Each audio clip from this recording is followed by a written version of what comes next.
Welcome to Burlap Teachers. Enjoy the video. In this video, I will explain how to open a chlorine container safely and easily. First, prioritize your safety by always wearing personal protective equipment, such as chemical-resistant gloves and eye protection. Make sure you are in a well-ventilated outdoor space or a room with excellent airflow to prevent inhaling any strong fumes. Always take a moment to carefully read the product label for any specific handling instructions or warnings unique to your chlorine product.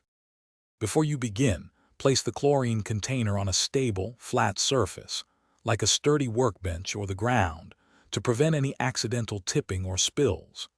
Have your opening tool ready.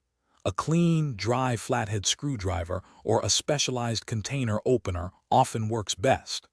Take a quick look at the container for any tamper-evident seals or protective caps that might need to be removed first, ensuring a clear path to the main lid. Now let's open that lid. If your container has a child-resistant cap, you'll need to push down firmly on the lid while simultaneously twisting it counterclockwise. For standard screw-on lids, simply twist the cap counterclockwise until you feel the seal break and the lid loosens. If you encounter a stubborn lid that requires a pry tool, gently insert the tool under the lid's edge and lift in several small increments around the circumference, rather than forcing one spot. Once the lid is loose, carefully remove it and place it upside down on a clean, dry surface, away from any potential contamination. Dispense the exact amount of chlorine you need, being careful not to touch the product directly with your bare hands. After dispensing, it is crucial to immediately and tightly reseal the container.